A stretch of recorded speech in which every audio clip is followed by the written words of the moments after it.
Hello, beautiful people. This is Catherine Larange with My Dead Dragon, and I am really excited to be in conversation today with Nimisha Mehta. And Nimisha is an empowerment and transformational coach who is dedicated to supporting her clients through their journeys of being aware of and unlocking their limitless inner power. She helps her clients transform their lives by changing their old mindset and programming to help clear blocks related to self-belief, love, business, and money. Nimisha uses coaching tools as well as an innate sense of intuition to help her clients work through any conditioning, limiting beliefs, or paradigms that may be hindering their path to a life of fulfillment they would like to manifest. So welcome, Nimisha. I'm really looking forward to our conversation. We've been kind of in communications for a while now, and I'm really curious to hear your journey, your story, and what those challenges and learnings have been for you in this process of awakening. So I wonder if you could start us off by sharing a little bit about your story. Thank you, Catherine. And I am truly thrilled to be here with you. We met in a clubhouse room, and I think ever since I've had this connection with you. And it was a beautiful room, I remember, and you helped me through, a barrier that I couldn't get past. It was just truly magical. I remember that room very vividly. And I talk about that room to people and say, just universal, the universe just allowed me to be in this room where, it was just me. And it was like a coaching session. So I loved it. So thank you. Oh, I my truly honor, do appreciate my that. honor, my honor. It was amazing. And yeah, my journey is interesting is the word that I will use. Air quotes. Yes, very interesting. I was born in Tanzania in East Africa, and I spent my childhood there, but I was sent to England for high school. And so there was such a huge culture sort of difference. And I truly did, at the age of 13, I truly did get a culture shock of my life. And things really just changed for me back then. And, there was a lot of, that's when the paradigms came in. That's when the limiting beliefs came in. That's when a lot of my being that was being formed, slowly anyway, changed into, I was a very confident child. And it changed into this very submissive type, like I have to get used to this new process and this new country and this new and new people that I was living with my uncle and aunt at the time. And it wasn't my home, it wasn't at the age of 13, you just kind of can't just go up to you can go up to your parents and be like, I want a bike, I want this for my birthday, or I couldn't do that. I was in somebody else's home, and, I had chores to do.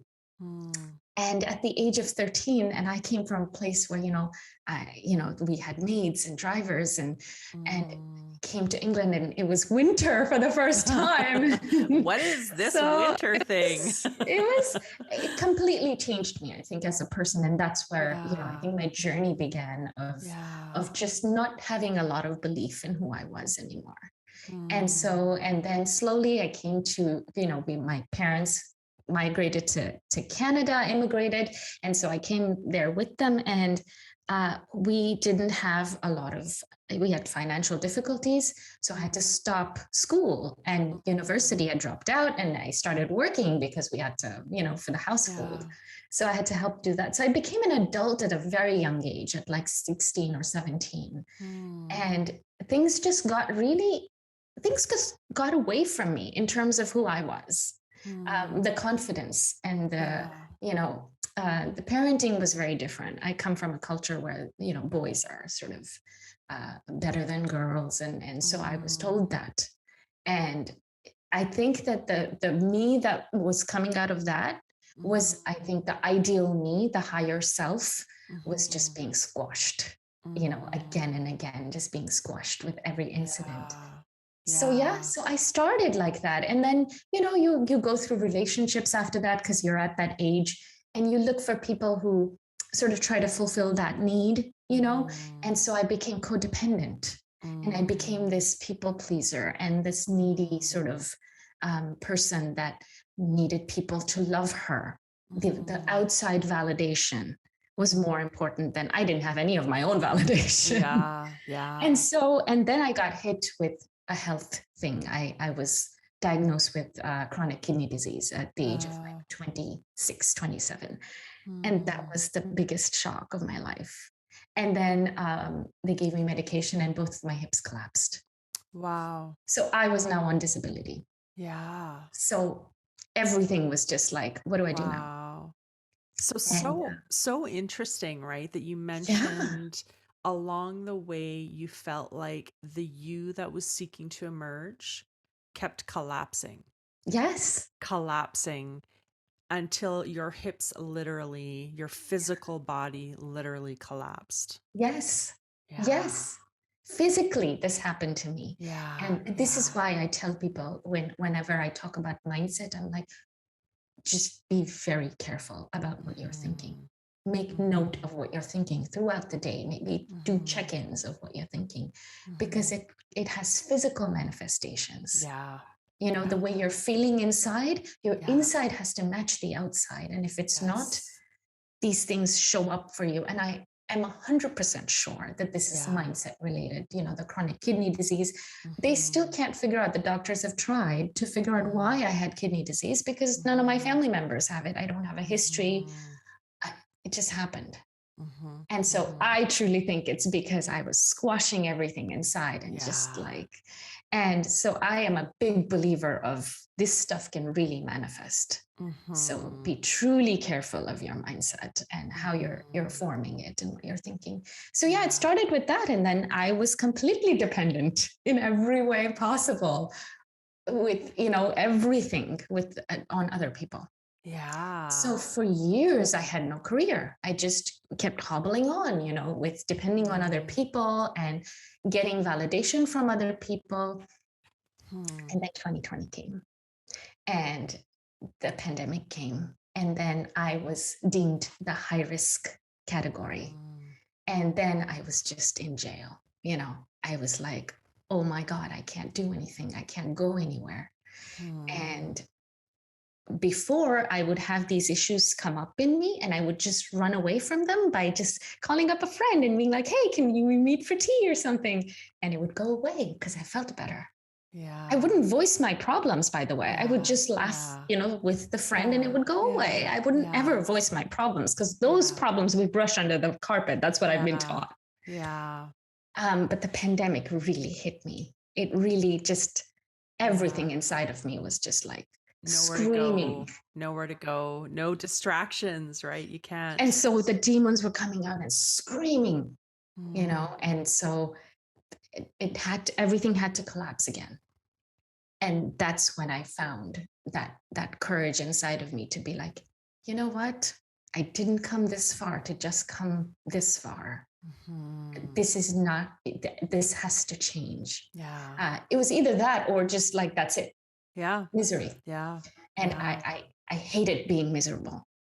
I'm usually a very optimistic, positive person. So I hated it. And so that's it. You know, I got up and I picked the first course that I could.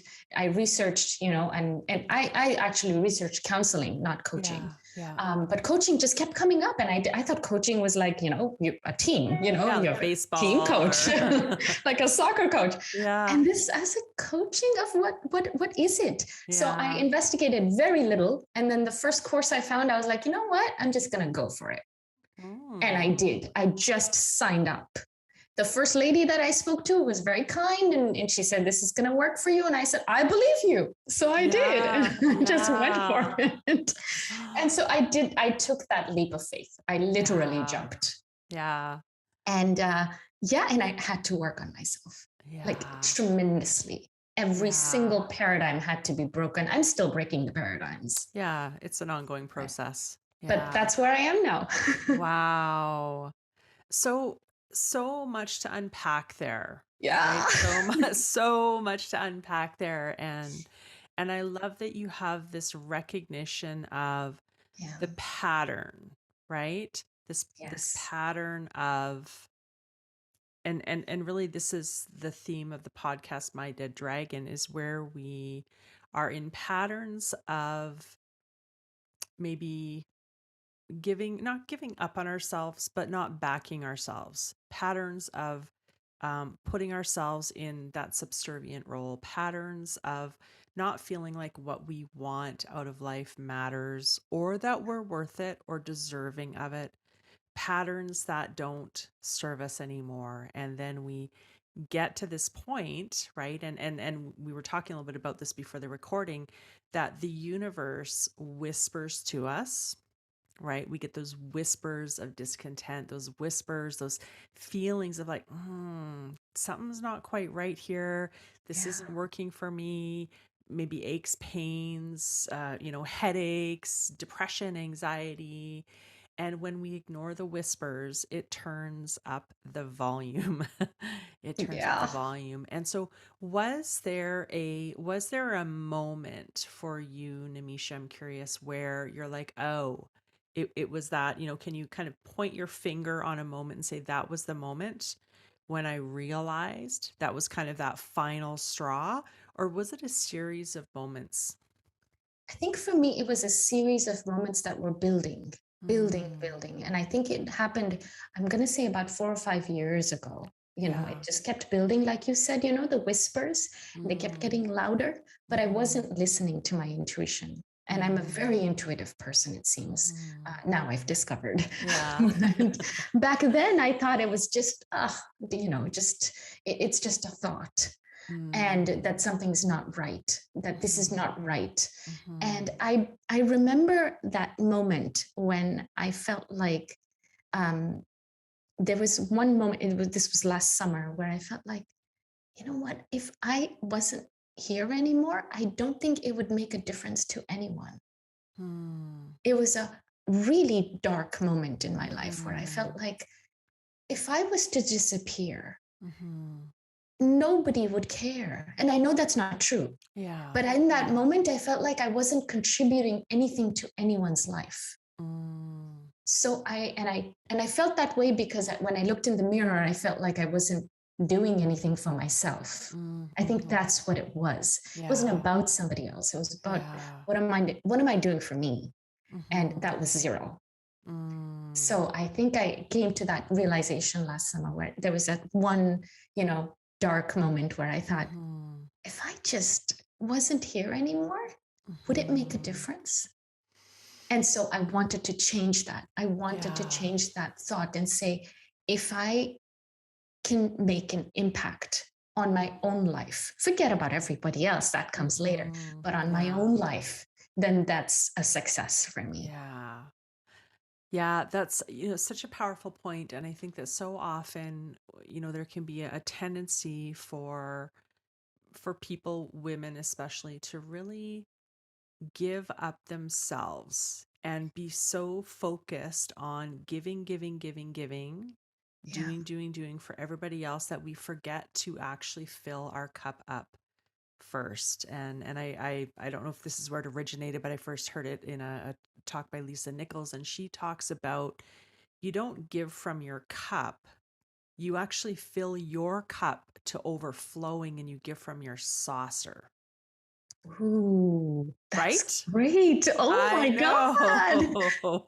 I'm going to start using that. Oh, that's so great. Yeah. And I love that. When we're giving, we're giving from our cup and it's empty. There's nothing there. And so of course we feel like, well, why am I here? Yeah. Oh, I love that, Katherine. Oh, yay. Love it. Yay. It's brilliant. It's so true though. Some of us just, it's sad. It is. It's a sad reality. And this is why we're coaches, because I would love for someone to come to me with an empty cup and walk away with knowing that they've filled their cup.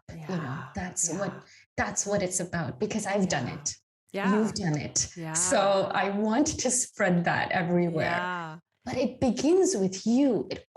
Everything begins with you. And even in a relationship, a lot of people feel that in a relationship, the way I've always viewed relationships is that compromise, is that, oh, but you know what, everything else works. So this one thing doesn't work. that's a problem. You know, that's, Yeah. you just settled.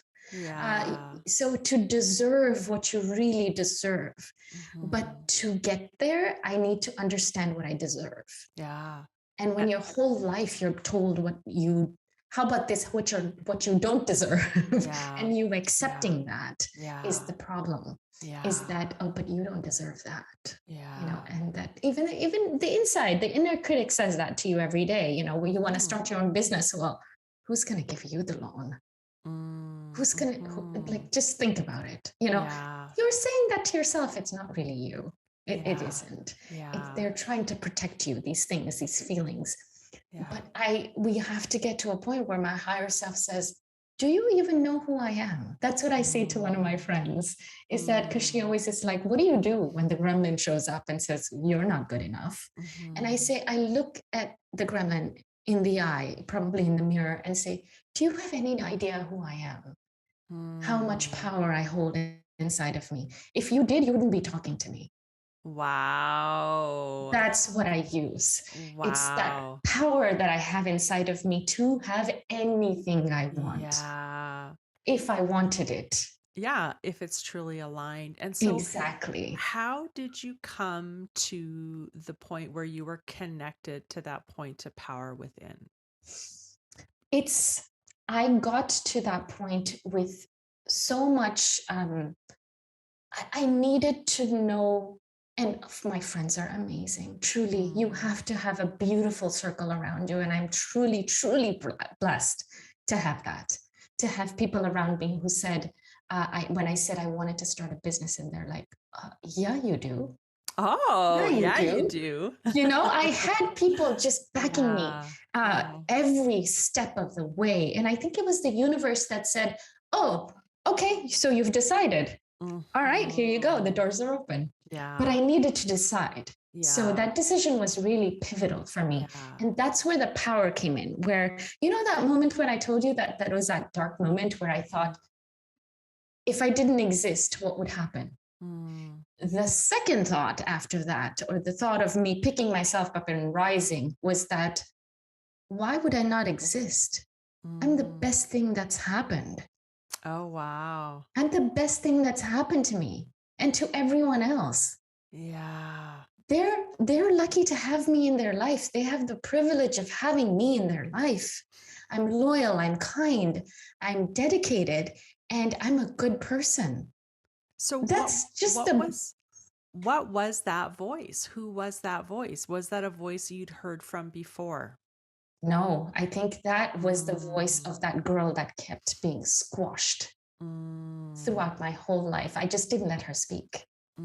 I never mm, let her speak, but she spoke to other people, by the way. She gave mm. other people fantastic advice. Yeah. And, you know, she encouraged them, and she's, because this is who I am. And I'm an encourager Yeah. in my personal life as well. I'm not just an empowerment coach. I'm an empowering person. Yeah. But she wasn't allowed to speak to me that way. Mm, And so finally, in that moment where I was in that hole, she mm, finally got to speak, because she's like, mm. oh, she's listening to everyone now. So, Oh. you know, so let me speak up and see if she listens to me. And I did. I did listen to her. And so that's the thing. You see that picture behind me? I noticed that. Yeah. That's what it is. Yeah. That's why I bought that picture. That's the first purchase I made Mm, after realization, is that there was that Wonder Woman inside of me. That mm, was, and there was the little girl who felt like a Wonder Woman and could fight mm, anyone and anything and could slay mm. dragons. Yeah. And she just was getting squashed, unfortunately. And I was Yeah. squashing her. Nobody else was. I was. Yeah.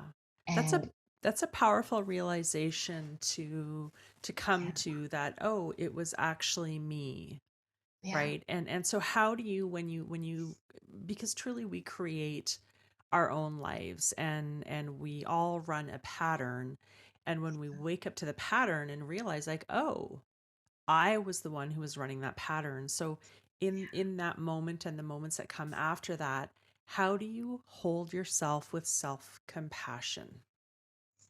I think every single day that I go through life where I feel like I lost time, you know, Mm, that's a big one for me. I lost time, or I could have, should have, all of that comes in. Every time a thought like that even enters my mind, I immediately become aware of it. And it takes practice for me to do that. It took practice. And if I wasn't aware of it, it would run its course and just feel, the train would begin. And it's God knows anyway.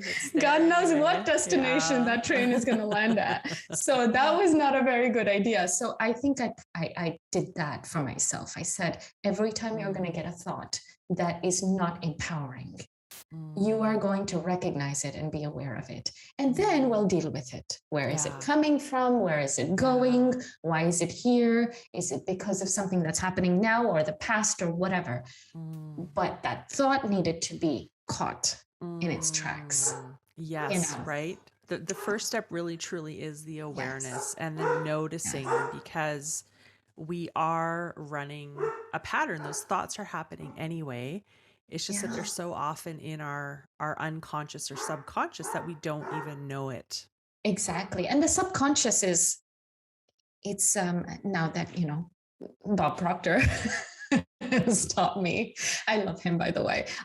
He's taught me that the subconscious, it will take anything you give it. Anything you give it, it will take it.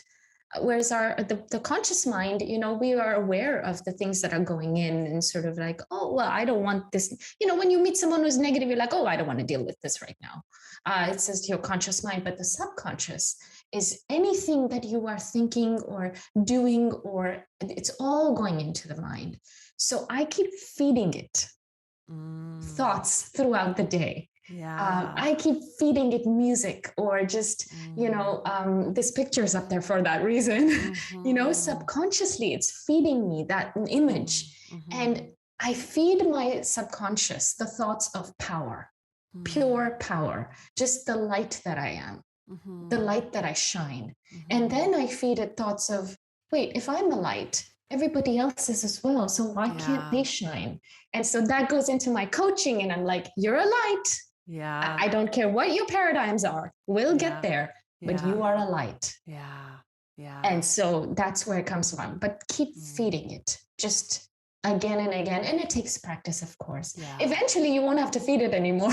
It's all going to be in there. But because it's been years of conditioning, right? Of other people telling us, you can't do that. That person can, but you can't. You don't have it in you. I remember, in my childhood, where I used to be told things like, I used to be a really clumsy child. And so anytime, when you have guests over or something, and you take like a tray of water for them or whatever, it happens in Indian households where you're told to do this. And I would drop it, because I just had butterfingers or whatever you want to call it. And I remember one of my aunts used to say, she's got broken hands, she can't do that. She's got, so things like really harmful. This is stuff that's going in a kid's head. Like I've got, so now every time, even today as an adult, every time I have to, if someone's over or whatever, and I have a tray of tea or something, that I still get that thought like, oh, can you do it? Will you drop it? And that's a paradigm that is built since then. She's not here to tell me that. But I've put it in my head. And I love that, the recognition, and then also that we all have those voices, and as we bring them into awareness, then we can actually replace them with more empowering thoughts, and that it's possible, and it just takes repetition and time. Yes. That's it. It just takes time and repetition.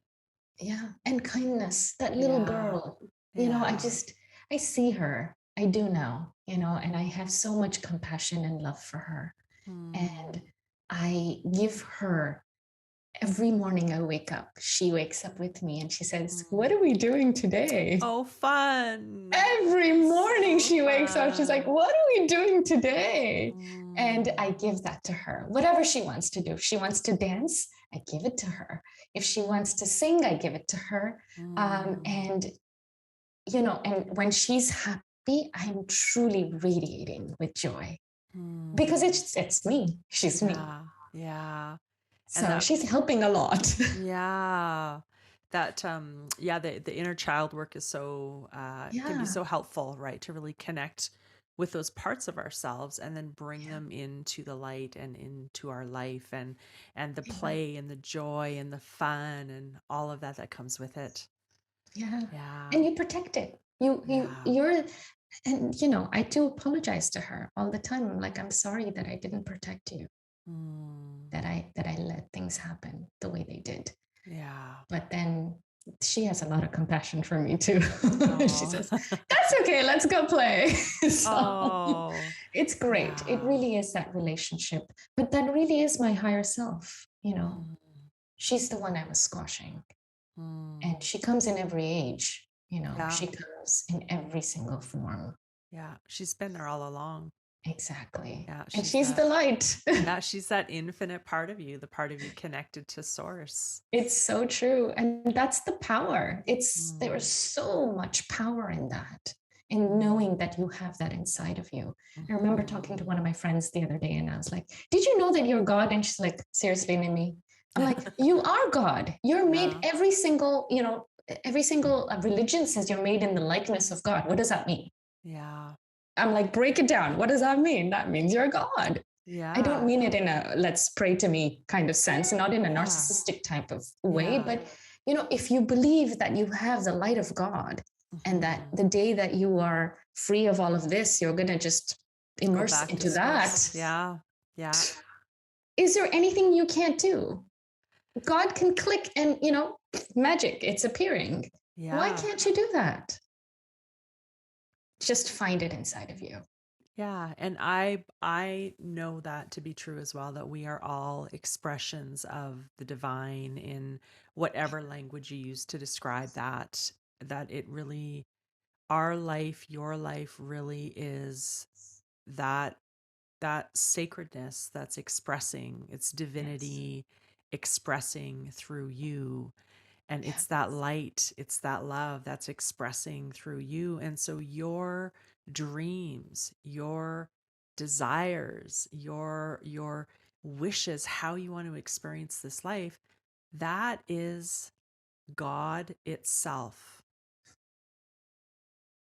Yeah. And really, for people listening, I would invite you to really just pause for a moment and let that sink in, that this dream that you have, or this I would love to experience this, or go there, or do that, or this is my vision for my life, that is the infinite seeking life and expression through you, Yeah. and that you're resourced and you're supported by that same power. Yeah. And we Yeah. signed up for it. We signed up Yes. for this, Yes. So Yes. I want to live this life, the 3D and the 5D and the All everything. the D's. All the D's. Let's experience it all. This is Yeah. why, when people feel like hurt because someone Mhm. didn't choose them, or Mm. validation, outside validation hurts when you don't get that Mhm. same sort of reciprocal energy back. And you're just like, oh, why don't they love me? Why don't they like me? Mm. Am I not enough for them? It's because that person is going through something that they don't see your light. It's Mm. not that your light isn't bright. It's Mhm. just that they don't see it. So it's Mhm. almost as if you're taking the blame of what they can't see. Yeah. If they're wearing purple glasses and they see the sky as purple and you see it as blue, are you going to say, oh, but this is my fault? Yeah, Of course not. exactly. You're going to say, oh, you're wearing Exactly. purple glasses, dude. Yeah. Of course we see different colors. But in this sense, we don't acknowledge the fact that, well, that's fine. They have a choice. Mhm. They have a choice not to see my light. It's okay. Yeah. But we end up thinking, well, I must not be bright enough. Yeah. We make it about ourselves when often it's It's not. not at all. So not only Yeah. are we worried about our own paradigms and Yeah. limiting beliefs, now we're taking other people's stuff into our life and being like, well, I must not be so great. Even after you've accomplished so much and someone, you get some kind of rejection from work or, Mhm. wherever, you feel like, oh, I must not be good enough. Mm. Says who? According to whom? Yeah. And according to what? Exactly. Yeah. And that's when the power comes in, your Yeah. recognition of your own power. Yeah. And trust me, when you have that recognition, other people start recognizing it. They can't help but not. Yeah. They resonate. Yeah. It's that energy you give off. It's like when that gremlin shows up for me and I'm just like, do you have any idea who I am? You Who wouldn't do you be think you're here. talking to? You have no idea who I am. It's like, Wow. it's like I would burn you, but I'm having pity on you. Yeah. But so you become that and you embody that and you walk around like that, and trust me, they see it, they feel it. Yeah. And they get attracted to it. Like you and I were attracted to each other because we see that light inside of each other. Yeah. Because we've already worked on our inner sort of the negativities that come up and the disempowering thoughts, I'm gonna say. And that's okay. We all have them. I used to think the age thing was a problem, that, oh, I wish I started this earlier, but I wasn't ready. Yeah. Right. And how amazing it feels to relax into knowing that you're at the right and perfect place and the right and perfect time. Yeah. And I turned 40 this year. And happy birthday. Thank you. And I'm so grateful. I really am. Because I have friends that didn't make it that far. Yeah. So I think of it that way. Not that it's pretty late for me. It's never late. Yeah. And so if there's anyone thinking out there, it's late, it's never late. Ever. And what if everything that happened in your life up until this point was actually necessary to get you here? Yeah. Yeah. Like how good does that feel? It's gold. It's gold. I didn't, there were no huge mistakes. I'm not too late. I'm not off my plan. I'm not off track. Like I'm actually right exactly where I should be right now. And I just said gold, but think about it. How do you make gold? Yeah, you burn away the bits that, Are we going to wear that piece of whatever, it's rock or whatever that comes, the ore, Are we going to wear that? Probably not. We're not going to find that very fancy. We're just going to say, what is this rock? Yeah. Geologists maybe would find that very fancy, but not us as people. But we love gold, it's beautiful. But the fact that we love it so much is because it went through so much of the fire that it had to go through. But we're not okay with going through the fire because we're like, oh, fire, no. But you're learning. And I just still believe that we signed up for it. Yeah, I believe that too. I actually know that. I know that within every fiber of my being. And so Nimisha, you mentioned Bob Proctor. And so we were kind of chatting a little bit before the show. One of my teachers and mentors is one of his friends, Mary Morrissey. And so we have a shared language and understanding of that. And I'm wondering if you could share with me a little bit about the role that guides and mentors played for you and how they still play that for you, or if they still play a role for you. Yeah. Thank you for asking that. I love Bob Proctor, and I'm doing the course with him, and I'm extremely grateful for having that in my life. I found the secret when I was going through the health stuff. And I read the book and I saw the video, and that's where I saw Bob Proctor. And I got introduced to that concept, and I used it. I used it for my life. But I used it in only one part of my life, which is my health. And so I used the mentorship that those guys were giving me, and the secret and, all of the videos that I kept watching of Bob Proctor. I just resonated with him. And then Wayne Dyer came in, and then, and then you just go down the rabbit hole. And it's beautiful. And here you are on a podcast. And here I am on a podcast. But that's what happened, that I used it, but I used it in only one part of my life. So it's that universe sort of being like, hello, we gave this resource to you for your full life, not for just a section of your life. Yeah. And so they were probably up there thinking, what is wrong with her? So they had to really drill it for me because I found it. 10 years ago. Yeah. I just didn't apply it to everything. I only applied it to one part of my life. Yeah. Yeah. So, and now today is when I seriously am dedicated and seeking all of these mentors. Mm-hmm. So Bob Proctor is a big one. Wayne Dyer Yeah. was also someone that I followed, and listened to, and Yeah. those two I think had just got me through a lot of it. And now I'm being introduced to some lovely ones as well. Yeah. But this is very recent, 6-7 months. And I have amazing friends who recommend these wonderful mentors as well. So that's where it started. But yes, The Secret, Bob Proctor, and Wayne Dyer. Yeah. That's where it started for me. And I think that's so important for people to know that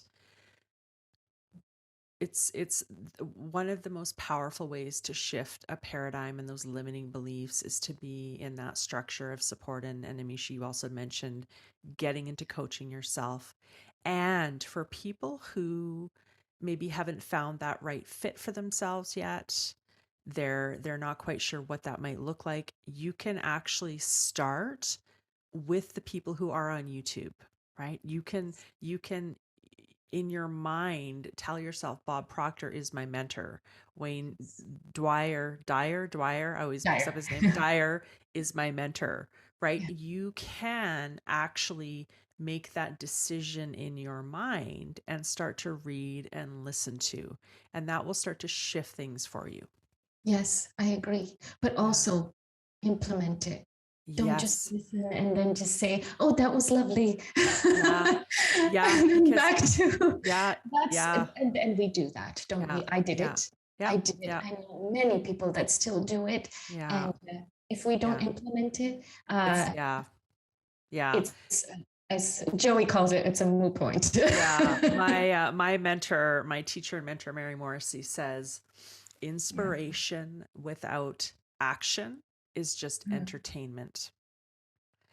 And so this is one of those danger zone areas where we can fool ourselves into thinking that we're taking action because we watch a YouTube video, we go to a seminar, we read a book, we feel inspired, but then we don't take action. So it's the action that is actually critical for the transformation. And it's also the action, and you talked about this in when you made that decision, okay, I'm deciding, I'm taking action.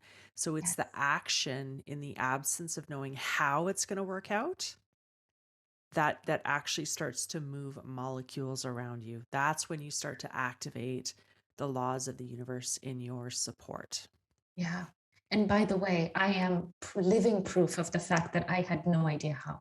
Yeah. No clue how. Yeah. I just decided. I had no idea how, but I had so much faith in the fact that it will happen for me, that the universe is ready to give me what I want.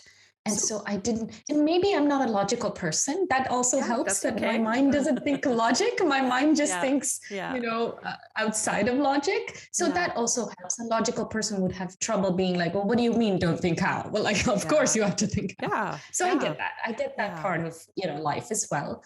But suspending that, just the thought of, I have no idea how, but you're going to make this happen for me. I'm going to take action right now.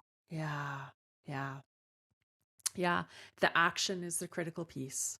Yeah. Right. And that I have a very logical brain. So my brain is definitely patterned to go to the how and trying to figure it out. And well, how do we operationalize this? And let's make a Gantt chart and let's do a spreadsheet. And that's what my brain wants to do. And so that's the conscious mind.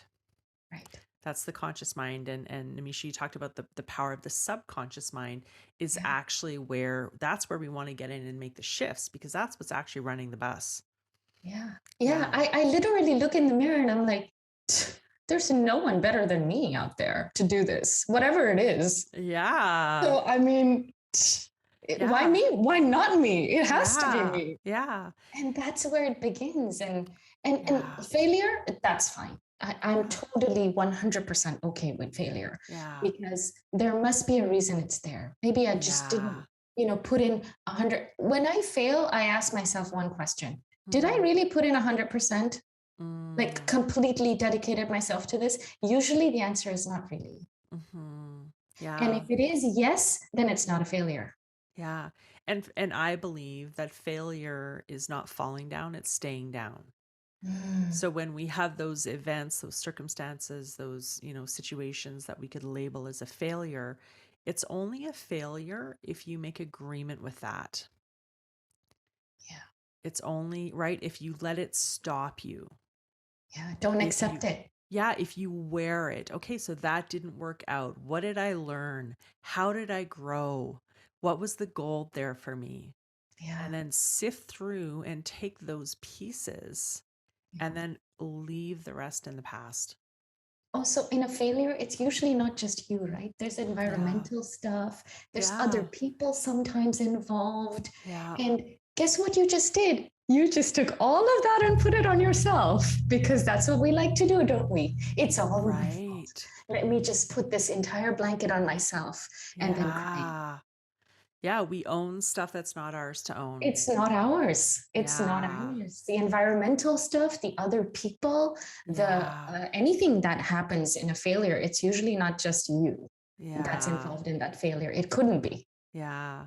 So there would be, here's an interesting question for you when you're, as people are listening to this or watching it on YouTube, to Yeah. check in with yourself and ask, where am I owning stuff that's not mine to own?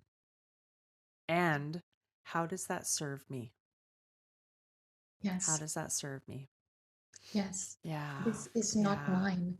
Always look at what you're worried about, stressed about, having some kind of negative thoughts about, disempowering thoughts.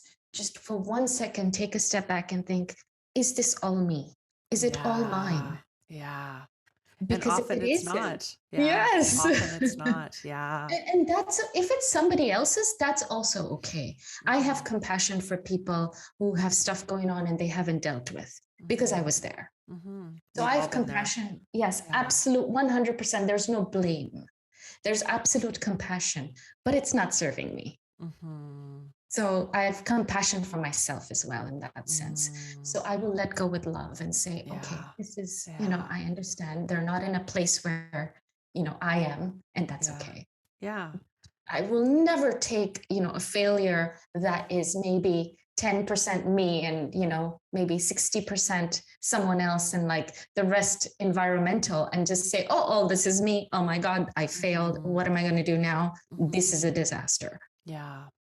Yeah. Yeah. Yeah, I think it's important to develop that skill where you can actually look at it and take the parts that are yours to Yes. learn from and to take ownership of, right? Yes. Because the flip side of it is that we could say, "Oh, it's not it has nothing to do with me," right? And then Yes. we Okay. potentially Yes. miss the learning that's there for us Exactly. and the growth that could be available. And so, Nimisha, what were the challenges for you along this journey of waking up and really realizing, oh, I'm in charge of my life here. I get to create my life. I don't need to just like bury myself anymore. Yeah. The biggest challenge was that I was in charge. Oh. I am a huge believer in the fact that you create your own life. Mhm. Everything that we've created is due to what the choices we make and everything. We Yeah. don't realize it most of the time, Yeah. but it's unfortunate. But here's the thing: now that I was in charge, I was also in charge of every single decision. I was also in Yeah. charge of going back and looking at the patterns and being like, how do I change this paradigm? Mm. Otherwise, ignorance is Mhm. not bliss. It's Mhm. not at all bliss. Getting to where you are, what the challenge was, what happened, why did it happen like that, and how can you change your paradigm? That's Mm. bliss. Mhm. Because after that, everything that you decide, I'm not saying think about every single decision in your head over and over again. Yeah, that's not helpful. No, sometimes things Yeah. are intuitive and that Yeah. your higher self is talking to you and you just take the decision. What I'm saying is that own it. You know, for example, if I'm working on myself and, I've had a bad day or something, and you said something and I reacted to you instead of responding to you, I know I meant to respond to you. That's what my ideal self wants to do. Yeah. But I reacted. Yeah. It took a step back, right? 2 steps forwards, 1 step back. Yeah. But for me to take ownership of that and say, okay, this is what happened, and I did this, and to come to you and say, Katherine, this is what happened. I did not want to react, but I did. Yeah. I should have responded. I wanted to respond. That's me taking ownership of that. Now, in the past, sometimes you're just like, it wasn't my fault. I didn't do it. I did that because I didn't do it. It was all them. So to come out of that, I took ownership of my half of anything. So really moving out of that victimhood mentality. Exactly. To never say that it wasn't my fault, is not obviously right as well. Sometimes it isn't your fault. But even in that scenario, we can't just be like, oh, it's their fault. So, blaming. Again, my higher self doesn't want to blame. My higher self wants to have compassion. Yeah. And it's about that responding. And so in those situations, being able to choose how you want to show up to them. Yes. What is the highest version? What is the ideal self? What is my ideal self? How do they show up in this situation? And then when we're off, sometimes we're on course, sometimes we're off course. And so those moments, those times where we're off course, we can notice, oh, crap, I'm totally off course there. What happened here? Oh, wow. That was listen to another Bob Proctor episode. Right? Yeah. Recenter, connect with, okay, this is the ideal self. This is how she shows up. And then do I have any kind of bits to take care of in regards to that? Do I need to, is there forgiveness for myself? Do I need to make an apology? Do I need to ask for a do-over? Yes. And those are the challenges, I feel.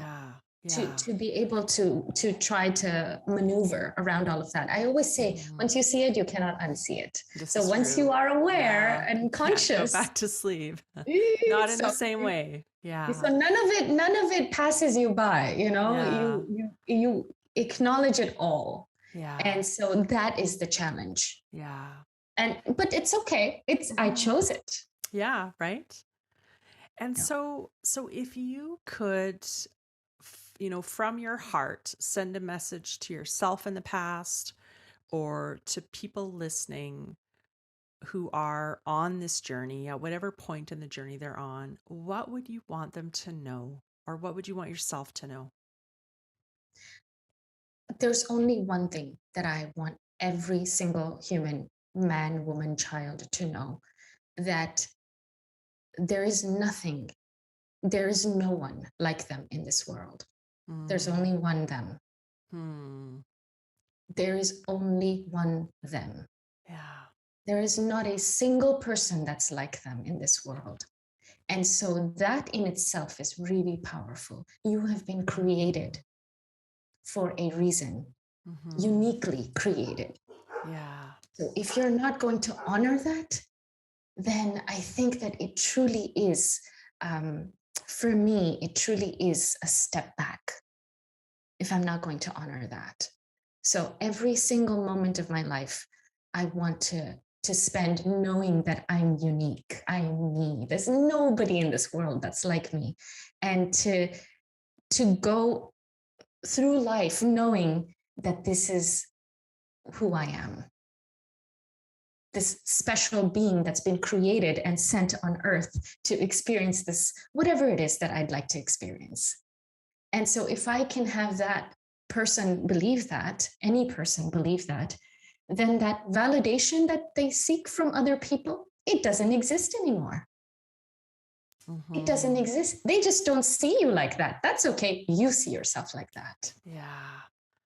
Yeah. So that's what I think, the validation that we seek from the outside world is what stops us in our tracks. And I wish and hope that, my past self, my future self, and my present self continues to believe that, well, there's Love only that. one you. So, Yeah. And what are you worrying about? Yeah, you were created on purpose. You're meant to be here. You have There is gifts a to reason share. you're here. So shine your light. Yeah.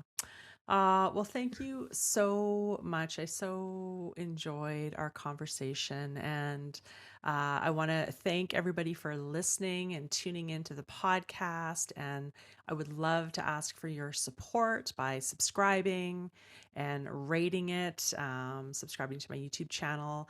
And also, if there are elements in the conversations that really resonate for you, let me know. I love getting those messages from you. It absolutely fills my heart with joy.